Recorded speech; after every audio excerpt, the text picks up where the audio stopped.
हालिया चंद दिनों में 2 मरतबा मुझे दुख हुआ उनका बुर्जुल खलीफा देखकर। बड़ी इमारत है, बहुत शानदार। 15 अगस्त को इंडिया के झंडे की लाइटें थी। पाकिस्तान का झंडा याद नहीं आया 14 को।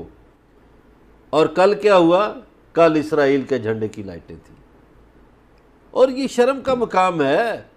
अरब मुल्कों में, आम स्टोरों में। सिर्फ यही नहीं, कतर जिसके साथ हमारे इतनी गहरी मरासिम है, हमारे हुक्मरानों की इतनी तारीखी, उन्होंने भी वो स्टेटस जो भारत को दे रखे वो पाकिस्तान को नहीं है। भारत के जो आइंदा वर्ल्ड कप होने कतर के अंदर, उसका बड़ा ठेका जो काम करने का इंडियंस को दिया गया। इंडिया को ये स्टेटस दिया गया है कि इंडियन के सरकारी अफसरान किसी भी वक्त कतर जाना चाहें वो डायरेक्ट जाएंगे, एयरपोर्ट पे लैंड करेंगे, उनको उसी वक्त ऑन द स्पॉट उनका वीजा लगेगा और वो जाके अपना काम करेंगे। पाकिस्तानियों के लिए कतर जाना किस कदर मुश्किल है, कोई अंदाजा नहीं लगा सकते। दूसरी तरफ तमाम दुनिया मुसलमानों के खिलाफ होती हुई नजर आती है। अभी डोनाल्ड ट्रंप ने भी 7 ममालिक के वीजा के जो सस्पेंशन की बात की, इसके अंदर से अभी 6 का नाम नहीं आया, एक अफगानिस्तान का नाम गर्दिश कर रहा है। अगर हम इत्तेहाद नहीं हमारा होगा, मुत्तहिद नहीं हो पाएंगे, हम लोग फिरका वारियत में, तनाज़ात में पड़े रहेंगे, तो कैसे दुनिया के अंदर अपना कोई झंडा गाड़ सकेंगे? तो इंसाफ फिर तो इसी तरह रहेगा।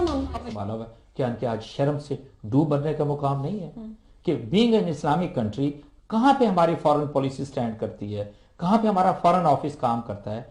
हम इंडिया किस लेवल के ऊपर पाकिस्तान को, मतलब पाकिस्तान के अंदर अगर देखा जाए तो इंडिया ने तो ईंट से ईंट बजाई है। सऊदी अरब ने भारत का साथ देते हुए कैसे पाकिस्तान का सबसे बड़ा कूटनीतिक अपमान किया है, उसका सबसे बड़ा उदाहरण है कि जब पाकिस्तान की सेना के प्रमुख जनरल कमर जावेद बाजवा पाकिस्तान की तरफ से माफ़ी मांगने सऊदी अरब पहुंचे तो सऊदी अरब के शासक मोहम्मद बिन सलमान ने उनसे मिलने से इनकार कर दिया। सऊदी अरब पाकिस्तान को सबक क्यों सिखा रहा है और कैसे ये इस्लामिक दुनिया में आया बहुत बड़ा बदलाव है, ये सब आपको समझना चाहिए। आज हम भारत की सबसे बड़ी कूटनीतिक उपलब्धि और पाकिस्तान के सबसे बड़े अंतर्राष्ट्रीय अपमान का विश्लेषण करेंगे। इन दोनों ही बातों के केंद्र में सऊदी अरब है। सऊदी अरब ने भारत का साथ देते हुए कैसे पाकिस्तान का सबसे बड़ा कूटनीतिक अपमान किया, उसका सबसे बड़ा उदाहरण है कि जब पाकिस्तान की सेना के प्रमुख जनरल कमर जावेद बाजवा पाकिस्तान की तरफ से माफ़ी मांगने सऊदी अरब पहुंचे तो सऊदी अरब के शासक मोहम्मद बिन सलमान ने उनसे मिलने तक इनकार कर दिया।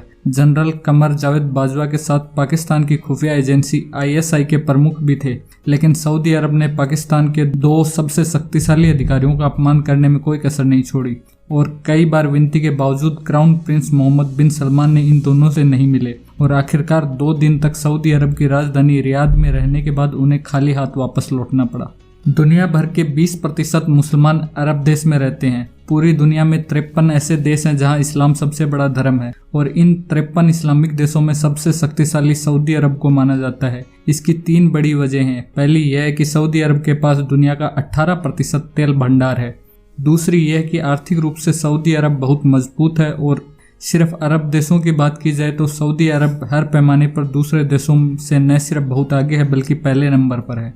चाहे बात अर्थव्यवस्था की हो, सेना की हो या फिर पूरी दुनिया की राजनीति में दखल की, इस्लामिक देशों में बहुत कम देश सऊदी अरब को चुनौती दे सकते हैं। तीसरी वजह यह है कि सऊदी अरब पूरी दुनिया में इस्लाम धर्म का केंद्र है और दुनिया भर के मुसलमानों के लिए सबसे पवित्र माने जाने वाले मक्का और मदीना जैसे स्थान सऊदी अरब में है। इन्हीं वजहों से कतर, कुवैत और इराक को छोड़कर सऊदी अरब के संबंध अरब लीग के सभी देशों के साथ बहुत अच्छे हैं और दुनिया भर के 20% मुसलमान इन्हीं अरब देशों में रहते हैं। दूसरी तरफ पाकिस्तान है जो सऊदी अरब की तरह ऑर्गेनाइजेशन ऑफ इस्लामिक कोऑपरेशन यानी OIC का सदस्य है। मुसलमानों की आबादी के मामले में पाकिस्तान इंडोनेशिया के बाद दुनिया में दूसरे नंबर पर है। पाकिस्तान दुनिया का अकेला ऐसा इस्लामिक देश है जिसके पास न्यूक्लियर हथियार है। इसी वजह से दुनिया के कई इस्लामिक देश पाकिस्तान के खिलाफ जाने की हिम्मत आसानी से नहीं कर पाते हैं और जरूरत पड़ने पर अक्सर उसकी मदद भी किया करते हैं। लेकिन अब स्थितियां बदल चुकी हैं और सऊदी अरब जैसे देश न सिर्फ पाकिस्तान को दिया गया कर्ज वापस मांग रहे हैं बल्कि बात बात पर पाकिस्तान का अपमान भी कर रहे हैं। और ऐसा इसलिए हो रहा है क्योंकि भारत के मुद्दे पर पाकिस्तान और सऊदी अरब जैसे देश आमने सामने आ गए हैं। यह भारत की बहुत बड़ी उपलब्धि है कि सऊदी अरब ने भारत की कीमत पर पाकिस्तान के साथ जाने से इनकार कर दिया है।